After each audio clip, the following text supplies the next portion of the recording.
दोस्तों, इस दुनिया में बहुत सारे रिश्ते ऐसे होते हैं जिनके बारे में कोई कीमत नहीं लगाई जा सकती, जो बहुत अनमोल रिश्ते होते हैं।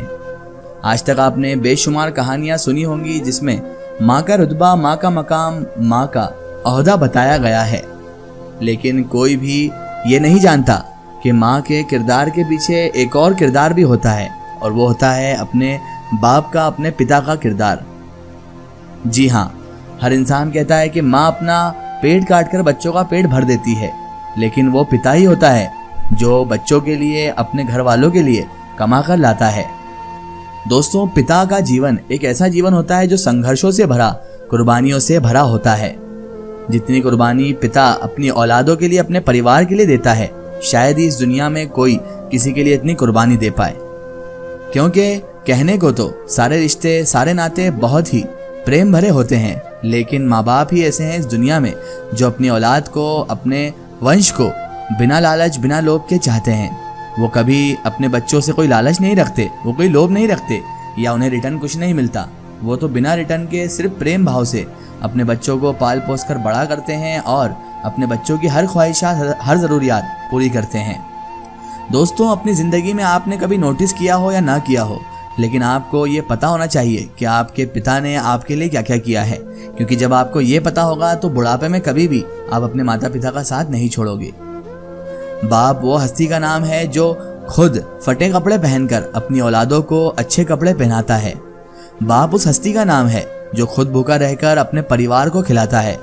बाप उस हस्ती का नाम है जो अगर घर से निकलता है तो कुछ ना कुछ लेकर ही बाहर से लौटता है, क्योंकि उसे पता है कि घर पर मेरा परिवार उम्मीद लगाए बैठा है कि अगर मैं घर जाऊंगा तो ही उनका पेट भरेगा, उनको खाना मिलेगा।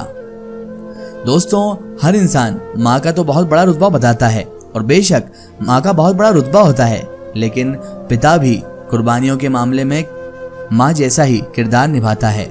बस ये है कि पिता खुलकर रो भी नहीं पाता, खुलकर बता भी नहीं पाता कि वो अपनी औलाद से कितना प्रेम करता है और उसके लिए क्या क्या कर रहा है। बस चुपचाप दुनिया के रंजो गम सहते हुए अपनी औलाद को पाल पोस कर बड़ा करता है। लेकिन जब भी वो औलाद खुद बड़ी होती है तो अपने पिता और अपने माता पिता के उस एहसानों को भूल जाती है। कितनी गलत बात है ये कि माता पिता ने आपको बड़ा कर दिया, आप जैसे 2-3-4 भाई बहनों को बड़ा कर दिया, लेकिन आज आप सब मिलकर भी उन माता पिता का ख्याल नहीं रख पा रहे। एक बाप अपनी 4 औलादों को बिठाकर खिला सकता है, लेकिन 4 औलाद मिलकर आज के दौर में अपने बाप को नहीं खिला पा रही। बहरहाल, जिसके पास जो चीज़ होती है वो कहते हैं ना, उसे उसकी अहमियत नहीं होती, और वो बंदा उसकी अहमियत तब तक नहीं समझता जब तक उससे वो चीज़ छिन नहीं जाती। कुछ दौलतें ऐसी होती है जो इंसान चाहकर भी कमा नहीं सकता, और उसमें से ही एक अजीम दौलत माँ बाप हैं। एक ऐसी दौलत जिसे कोई चाहकर भी हासिल नहीं कर सकता, जिसे कोई चाहकर भी कमा नहीं सकता, वही है माँ बाप, जो एक ऐसी अजीम दौलत है जो जिंदगी में सिर्फ एक बार ही इंसान को मिलती है।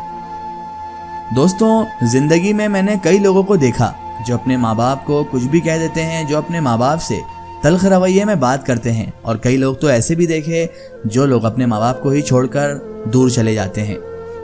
लेकिन ये कहानी जो आज हम आपको सुनाने जा रहे हैं, ये कहानी उन सब लोगों के मुंह पर एक तमाचा है कि जब इंसान के पास उसके पिताजी नहीं होते, और जो इंसान अपने पिता का महत्व, अपने पिता की कुर्बानियों को समझ लेता है, उसकी क्या हालत होती है, और वो अपने पिता को कितना याद करता है, और जिससे पिता से मोहब्बत होती है उसका क्या हाल होता है, ये आज आपको इस स्टोरी में मालूम पड़ेगा। एक बहुत ही हार्ट टचिंग इमोशनल स्टोरी और एक बहुत ही डीप मैसेज जो आपको अंदर तक से हिलाकर रख देगा, झकझोर कर रख देगा। तो चलिए शुरू करते हैं कहानी। मध्य प्रदेश का रहने वाला एक लड़का था, उसका नाम मनोज था। वो बहुत गरीब था, अपने पापा के साथ किसी ज्वेलरी की दुकान पे ज्वेलरी डिजाइन करता था। एक दिन उसके पापा की मौत हो गई। उसके समझ में नहीं आ रहा था कि अब मैं क्या करूं।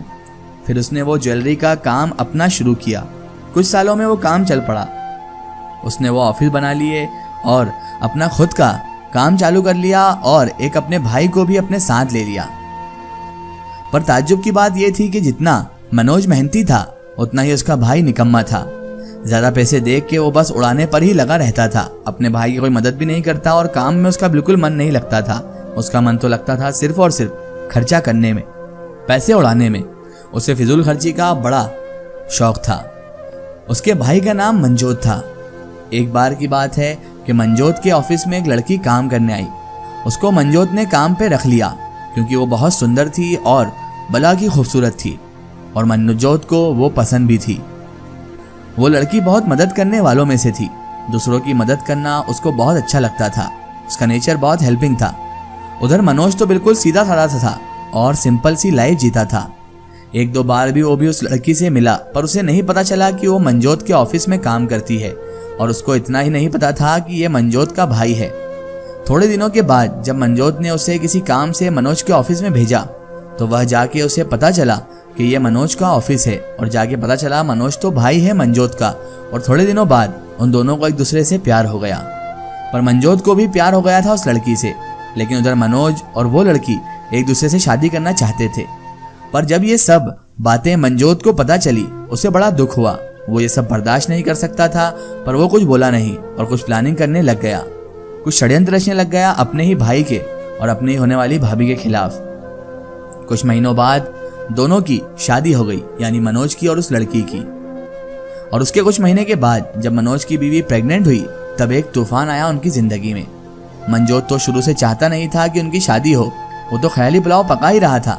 उसने क्या किया, उसने अपने भाई पर चोरी का इल्जाम लगा के उसको जेल पहुंचा दिया और खुद तो इसकी जिंदगी जी रहा था यहाँ। उधर उसकी बीवी का बच्चा भी अचानक से मर गया। उसकी बीवी नौकरी करके पैसे कमाने लगी कि वो अपने पति को बाहर निकाल सके जेल से। जब कुछ महीने बीत गए तब उसने उसे निकाला बाहर। तब उसने सब बता दिया, तुम्हारे जाने के बाद क्या हुआ। उसके पति को वो दुख लगा। उसने सोचा इस पैसे के कारण मेरा बच्चा इस दुनिया में नहीं आया, मैं अब इतना कमाऊंगा और अपने बच्चे को वापस ही लेके आऊंगा, कुछ भी हो जाए। वो इस चक्कर में ब्लैक मनी कमाना शुरू कर देता है, जो उसकी बीवी को बिल्कुल पसंद नहीं था। इससे उसने बच्चा क्या लेके आना था, उसकी बीवी उससे दूर जाना शुरू हो गई। उसको ये सब पसंद नहीं था और वो बहुत सीधी सादी और सुलझी हुई लड़की थी। दोनों में रोज लड़ाई रहती थी। इस बीच वो फिर से प्रेग्नेंट हो गई, लेकिन वो ऑफिस अभी भी जॉब तो करती ही थी। ऑफिस तो सभी को पता था, सब उसका बहुत ख्याल रखते थे। पर उसका बॉस भी एक दिन अचानक से बारिश हुई और उसका बॉस उसे घर तक छोड़ने आ गया। घर तब मनोज भी बैठा हुआ था पहले से ही। उसे यही लगा इन दोनों का चक्कर चल रहा है और अब शक और बढ़ गया और लड़ाई भी बहुत ज्यादा बढ़ गई। पर उसकी बीवी ने उसको बताया नहीं कि तुम बाप बनने वाले हो। वो इसी उड़ीक में थी कि ये पहले अच्छा इंसान बन जाए फिर ही बताऊंगी इसको। पर एक दिन मनोज को फिर से पुलिस ने पकड़ लिया इस ब्लैक मनी के कारण। वह मनोज का एक पुलिस अफसर दोस्त निकला। उसने इसको सही रास्ते में डालने की बहुत कोशिश करी क्योंकि उसको पता था ये ऐसा किसी के कारण ऐसा बना है। वो उनके घर भी गया, तब तक उसके बच्चे ने जन्म ले लिया था। फिर उसका दोस्त उसकी बीवी और बच्चे को जेल लेके आया और मनोज से मिलाकर बोला, तुम जिसके कारण इतना काम कर रहे थे अब वो इस दुनिया में आ गई है, लेकिन उसका क्या फायदा, अब तुम उससे दूर हो। क्या यही सही है तुम्हारे लिए? तुम ये काम छोड़ के अच्छा इंसान बन जाओ, अपनी बीवी और बच्चे के साथ बाकी जिंदगी अच्छी से व्यतीत कर दो। इसमें तुम्हारा भी भला है और बाकी सबका भी। अंत भला तो सब भला। तो इससे मनोज एक अच्छा इंसान बन के अपनी बीवी और बच्चे के साथ एक अच्छी सी जिंदगी जीने का निश्चय करता है और उसके बाद वो जेल से अच्छे व्यवहार के कारण जल्दी बाहर आ जाता है और अपनी अच्छी जिंदगी गुजारता है। और बाहर आकर वो यही सोचता है कि काश मेरे पिताजी आज जिंदा होते, वो मेरी इस कामयाबी को भी देखते और अगर वो जिंदा होते तो ना मेरा भाई मुझ पर वो केस कर पाता और ना ही मैं इस गलत रास्ते पर कभी भटकता, क्योंकि पिता की डांट हमारे लिए उसूल बन जाती है। पिता की डांट में वो प्यार छुपा होता है जो आपको गलत रास्ते पर जाने नहीं देता। और मनोज अपने पिताजी को याद करके बहुत रोता है। आज वो एक बहुत सक्सेसफुल मैन बन चुका है, लेकिन आज भी उसके ज़ुबान पर यही सदा रहती है कि काश मेरे पिताजी जिंदा होते। तो दोस्तों, पिता की अहमियत को समझिए। वो अगर जिंदगी में है तो हमारा जीवन बहुत सुखमयी है, चाहे हम फिर गरीब ही क्यों ना हो।